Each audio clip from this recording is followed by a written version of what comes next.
Hey everyone, James Hester here. I thought I'd better get on here and talk to you a little bit about why I've been missing in action for the last 3 weeks or so and haven't been active on my channel.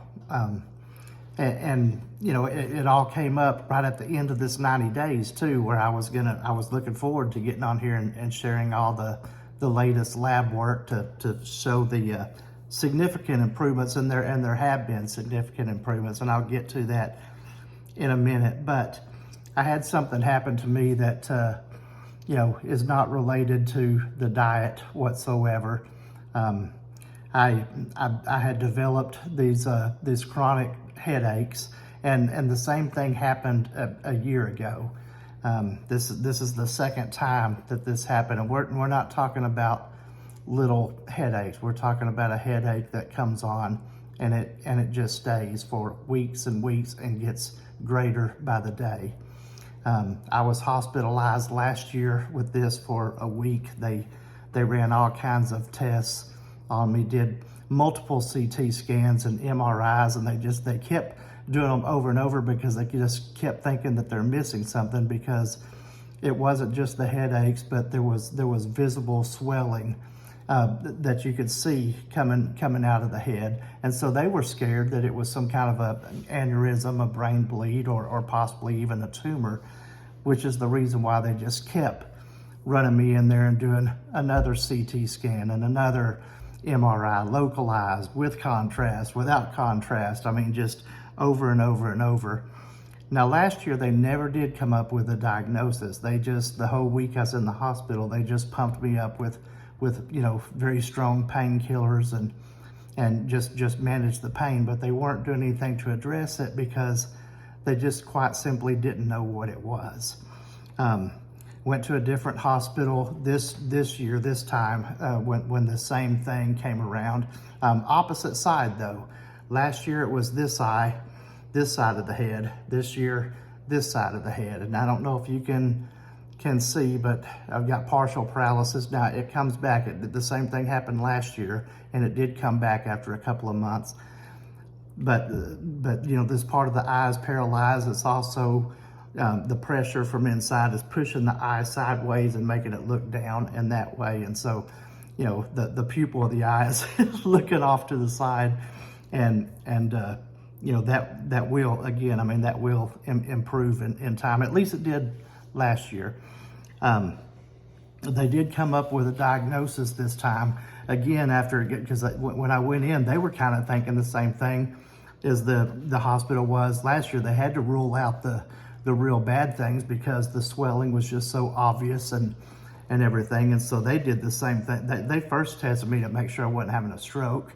And then they did CT scans, MRI, you know, scans, MRAs. I didn't even know you know, but, and again, I wound up having like 3 MRIs while I was in the hospital because they kept thinking they were missing something. And they finally did come up with a diagnosis, and it's called orbital pseudotumor, where my body actually thinks that I do have a tumor behind the eye. And so it's fighting that and causing you know, all kinds of very, very painful inflammation, and you know, you're always processing new, like, brain fluid, and your body, you know, gets rid of, you know, but mine is building up. And so it was building up so much pressure in my head that it was actually pushing my eyeball out. And it did the same thing last year with this eye. As a matter of fact, they were measuring them, and they were saying that this eye still sticks out farther than it's supposed to from my episode last year. It never has completely gone back into the socket the way it's supposed to. And this one is way out of socket.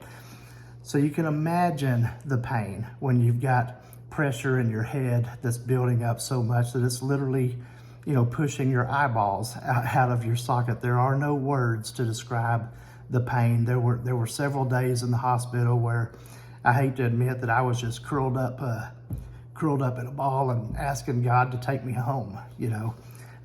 But Yeah, they have, now that they have a diagnosis, they started me on some steroids, which is, an anti-inflammatory, and the inflammation is cutting down quite a bit, enough to where, I still have pain, but I can tolerate it. I'm still legally blind, and I will be for a little while, but it will come back. But the amount of pressure that's already been released and relieved from, just taking steroids just for a few days now is already making it bearable. I can see light at the end of the tunnel. Well, when I get my vision back, I'll be able to see light at the end of the tunnel. But I'm going to be fine. So I'm sorry for not being able to get on here the last 3 weeks to share things with you, because I do look forward to this every week. But my pain has been so unbearable lately that I literally have not been able to function. And obviously I've missed a lot of work. I even had to give up. I'd had no choice but to give up my bus route. Parents, for whatever reason, they don't want people driving their kids home that are blind, So, yeah, parents these days. So, anyway, since I'm here, let's go over some of the labs, because they were fantastic, and I was looking forward to sharing it with you, and then all of this happened to me, and I haven't had the chance to get on here. But let's just start with the triglycerides. Now, I don't know if you've ever had anybody brag about having 400 for a number on their triglycerides, because that's double what they're supposed to be.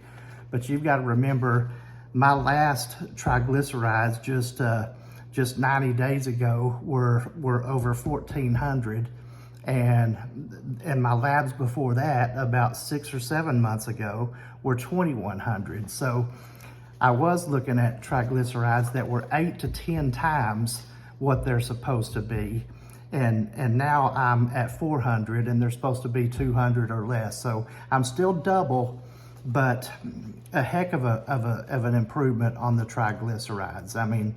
Not near as bad as where they were. My A1C dropped down from a 9.9 to a 6.6. So 3.3 point reduction on my A1C. And in just 90 days, that is extremely significant. Total cholesterol, I was always running well over 300, from 320s, 340s, 360s. My last labs before going carnivore were 320, and my total cholesterol is down to a 260. It's still high, but there are lots of carnivore doctors out there that, the doctors that have gone carnivore, that are really saying, you don't need to worry about cholesterol unless it's over 300. And a lot of them are saying you don't need to worry about cholesterol at all, as long as your good cholesterol is in check, because it balances out, the bad. And some of them will even sit there and tell you that all of the studies about saturated fat and cholesterol has been funded by the sugar companies, big foods such as Post and Kellogg's and cereals like that, because they started getting a bad rap for heart disease when they came onto the scene. And so they wanted to shift that blame over to the meat.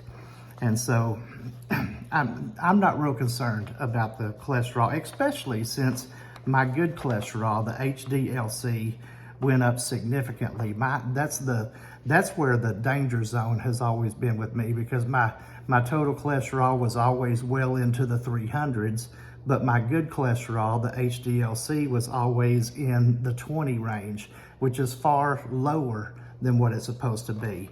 But I brought that up to 42, and it's now in the normal range. And I believe that's the first time that my HDLC has been in the normal range in my entire adult life.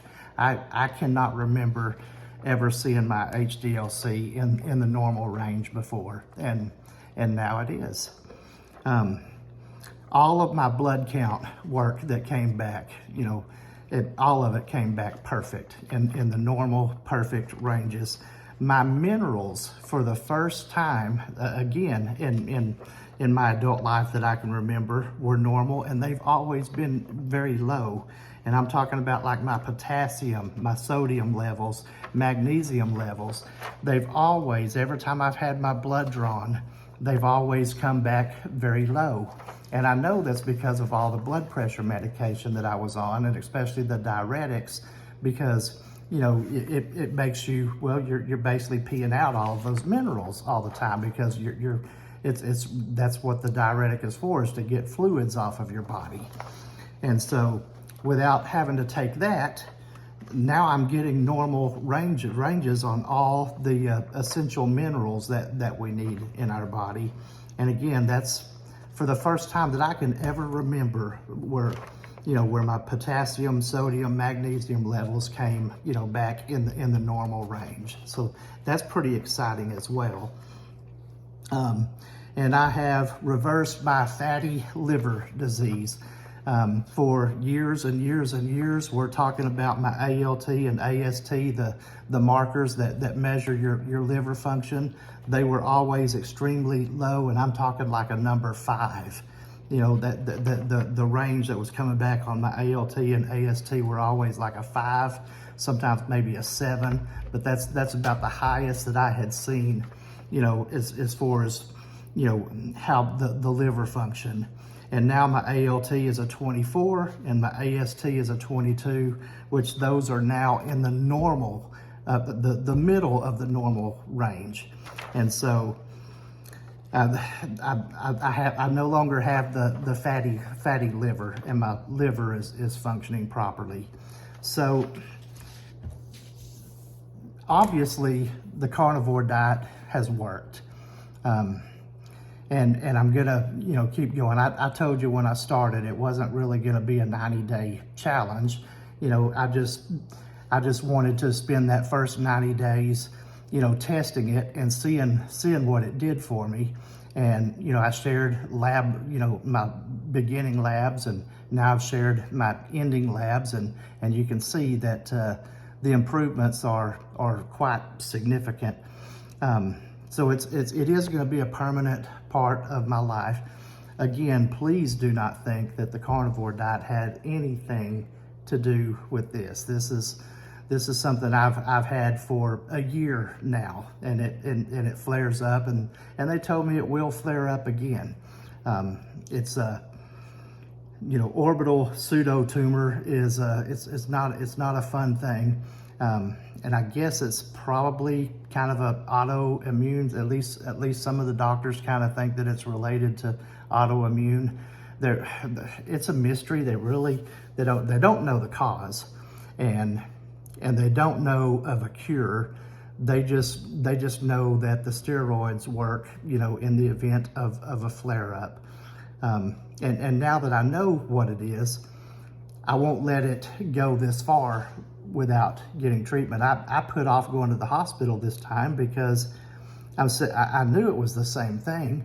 And when they tested me a year ago and came up with nothing, and then I came home from the hospital, and there's always, even with insurance, there's always bills that follow you home. I'm still making payments to the hospital from last year's stay there. And so I didn't want to go back and not get answers again. But the pain eventually got to where I just had no choice. And, I went in and wound up staying a whole week again. But at least now they have an answer. And so, at the first sign of this coming on, next time it flares up, all I've got to do is call my doctor and say, put me on the steroid, and just get it started before it gets so intense that it's unbearable.